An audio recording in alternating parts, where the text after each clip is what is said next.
এবার ঈদটা আলহামদুলিল্লাহ অনেক বেশি ভালো কেটেছে। ঈদের এতদিন পর ঈদের ব্লগ আপনাদের সঙ্গে শেয়ার করব। তার কারণটা হচ্ছে আমার বাসা ভর্তি মেহমান ছিল, যার কারণে আমি কোনো ব্লগ দিতে পারিনি। আসসালামু আলাইকুম, আশা করছি আপনারা সবাই ভালো আছেন। আলহামদুলিল্লাহ আমরাও সবাই ভালো আছি। ভোরে সবাই মিলে ঈদের নামাজ পড়তে যাবে, সেই খুশিতে গত রাতে আমার ছেলেরা তো রাত 2টার সময় ঘুমিয়েছে এবং সকালবেলা 6টার দিকে ঘুম থেকে উঠে গেছে। তো সকালবেলা ঘুম থেকে উঠে তারা তাড়াতাড়ি করে গোসল সেরে রেডি হয়ে এই যে 7:30টার দিকেই নিচে নেমে গিয়েছে, নামাজ পড়তে যাবে সবাই একসঙ্গে। ঈদের দিন খালারা কাজে আসে না, যার কারণে ওদেরকে বিদায় দেওয়ার পরে আমি আমার কাজগুলো সব গুছিয়ে নিয়েছি এবং আমিও গোসল করে তাড়াতাড়ি করে রেডি হয়ে নিয়েছি, কারণ তারা নামাজ পড়ে আসলেই সবার আগে আপনাদের ভাইয়াকে আমি সালাম করব। এই সালামটা সালামি পাওয়ার আশায় করি না, বিয়ের পর থেকে এভাবেই চলে আসে। আপনাদের ভাইয়া নামাজ পড়তে গেলে এই ফাঁকে আমি তাড়াতাড়ি করে গোসল করে রেডি হয়ে থাকি। সে নামাজ পড়ে আসার সঙ্গে সঙ্গেই প্রথম সালামটা তাকেই করি। এটা হচ্ছে স্বামী স্ত্রীর মধ্যে একটা ভালোবাসা। এরপর আমি আমার শ্বশুর শাশুড়িকে সালাম করি, আমার ছেলেরা আমাদেরকে এবং দাদা দাদুকে সালাম করে সালামের পর্বটা এভাবেই শেষ হয়। আর এরপর এই যে নামাজ পড়ে সবাই চলে এসেছে, তো আমার ছেলেদের একসঙ্গে ছবি তোলা এটা হচ্ছে অনেক কষ্টের একটা ব্যাপার। তাদের সবাইকে আর কি 3 ভাইকে একসঙ্গে করে ছবি তোলাটা সহজে যায় না, যার কারণে অনেক সময় নিয়ে ছবি তুলতে হয় তাদের। তো এইখানে স্বর্ণা ওদের ছবি তুলছিল। আর এরপরে এই যে জাবিয়ার ঘুম থেকে উঠে গিয়েছিল, ঘুম থেকে ওঠার পরেই তার মুড অফ ছিল, তাকে জোর করে তার মামনি এই যে পাঞ্জাবি পরাচ্ছে। ঈদের দিন পাঞ্জাবি না পরলে কেমন দেখায়, তো বাচ্চারা পাঞ্জাবি পায়জামা পরলে দেখতে খুব ভালো লাগে, তবে পাঞ্জাবি পরানোটা অনেক কষ্টের একটা ব্যাপার। বাচ্চাদের পাঞ্জাবির বড় হাতাটা মনে হয় যেন হাতের মধ্যে ঢুকতেই চায় না, অনেক জোর করে ঢুকাতে হয়। এতে করে জাবিয়ার এই যে মন খারাপ হয়ে গিয়েছে আর কি, অনেক কষ্ট হচ্ছিল ওর পাঞ্জাবিটা পরতে। ডাইপার পাঞ্জাবি দেখি আমরা, কোথায় ডাইপার? এই না, ডাইপার পাঞ্জাবি দেখি, এটা দেখবোই আমরা, দেখি এই যে ডাইপার, এই পাঞ্জাবি, ডাইপার পাঞ্জাবি। আর এরপর হচ্ছে বাসার বড়দেরকে সালাম করার পালা, আর বড়রা ছোটদেরকে সালামি দিবে। তো এই পর্বটা কিন্তু অনেক আনন্দের, কারণ সালামি পাবো, ঈদের সালামি সবারই পেতে ভালো লাগে। তো আমার ছেলেরা তো অপেক্ষায় থাকে যে ঈদ কবে আসবে আর সবাইকে সালাম করবে, অনেক অনেক টাকা পাবে। আর গত বছরের ঈদের সালামি তো তাদের এখনো রয়ে গেছে, তাদের বাবার কাছে জমা আছে। তো সব সালামি তারা তাদের বাবার কাছেই রাখতে দেয়।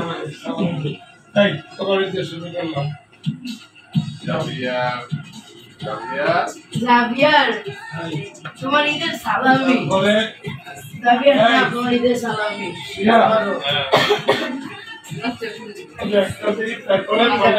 সালামি দিও, এই টাকা দিয়ে যাও।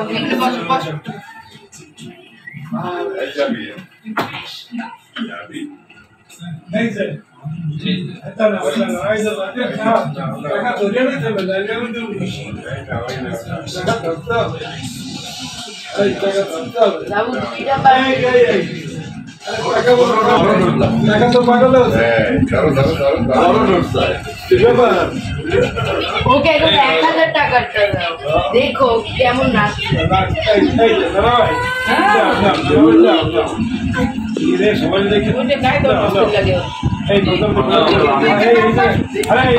থাকবে 2 মিনিট, ওকে মনে ন্যাংটা করে দাও, তাহলে শান্তি পাবো।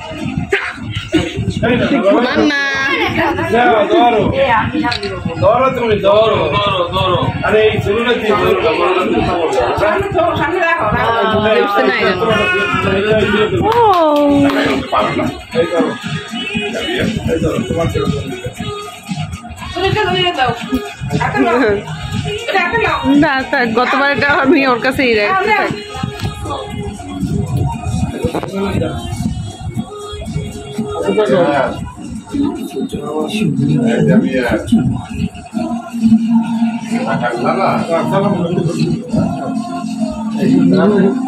তুমি নিয়েছো যে প্রমাণ আছে, সারা না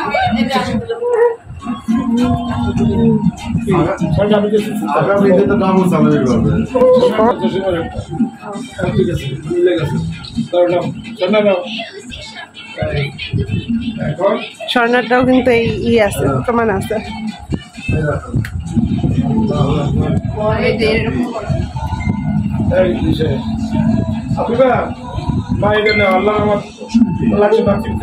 হিসাবে একটা পাহাড়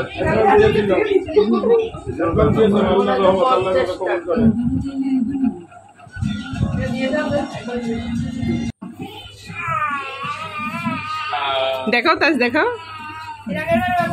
ওই দেখো ওই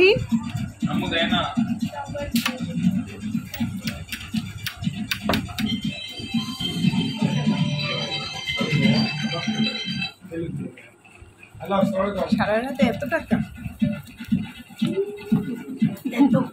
এখন সবাই মিলে আসলে সারাকে সালাম করি। অনেক কম টাকা। তার কাছে দেই হ্যাঁ কত টাকা যাইয়েন তোমার টাকা ওই মার কাছে দাও বাবার কাছে দিচ্ছ আচ্ছা আমার সালামি কিন্তু পাইনি এখনো। আমারটাও পাইনি। আসল সালামি তো পাওয়া যায় না। বাবা ঘরের মানুষই আসসালামু আলাইকুম বিসমিল্লাহ না ভাই তোমার সাথে আমার রাগ আছে না না ছোট নোট হবে না তুমি বড় নোট আমি সি আপনি লাগবে লাগাবো দাও বড় নোট লাগবে কি হয়েছে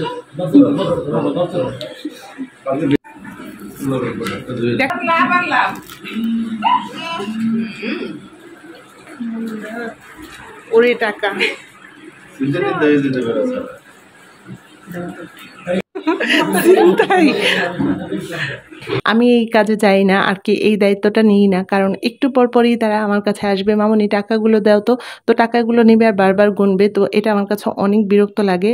একবার রেখেছিলাম, তো তারপরে আমি ওদের কাছে দিয়ে দিই যে তোমরা তোমাদের কাছেই রাখো। তো এরপর থেকে তাদের টাকাগুলো তাদের বাবার কাছেই জমা থাকে। তো সালাম দিয়ে এবং সালামি নেওয়ার পর্ব শেষ হওয়ার পরে সবাই একসঙ্গে মিলে খেতে বসেছি। তো সকালের নাস্তাটা আমরা সবাই মিলে একসঙ্গেই তৈরি করেছি। দেখা যায় চান রাতেই আমাদের বাসায় ফিরনিটা তৈরি করা হয়, তো ফিরনিটা মাই রান্না করে।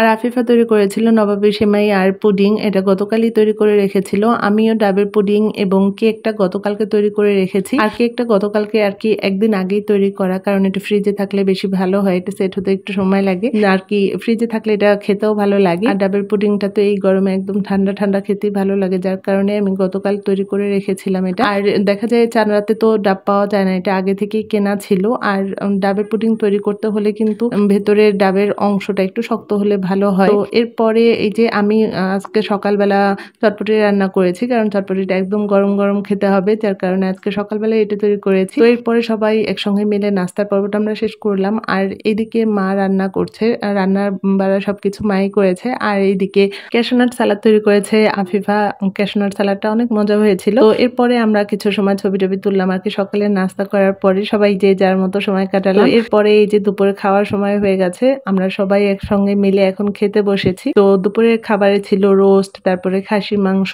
খাসির মাথা দিয়ে ডাল দিয়ে রান্না করেছিল, পোলাও, ভাতও ছিল সঙ্গে, ক্যাশনাট সালাদ, আর কি যার যেটা পছন্দ সে সেটা খাবে। ঈদের সম্পূর্ণ দিনটা আজকের ব্লগে রাখলে ব্লগটা অনেক বড় হয়ে যেত, তাই সকাল থেকে দুপুরের অংশটুকু আজকের ব্লগে রেখেছি। এরপরে বিকেলবেলা আমরা ঘুরতে গিয়েছিলাম, সেই অংশটুকু নিয়ে আগামী দিন আবার আপনাদের সঙ্গে গল্প করতে চলে আসব। সে পর্যন্ত আল্লাহ তাআলা যেন আপনাদের সবাইকে ভালো রাখে। আজকে তাহলে এখানেই রাখছি, সবাই ভালো থাকবেন, খোদা হাফেজ।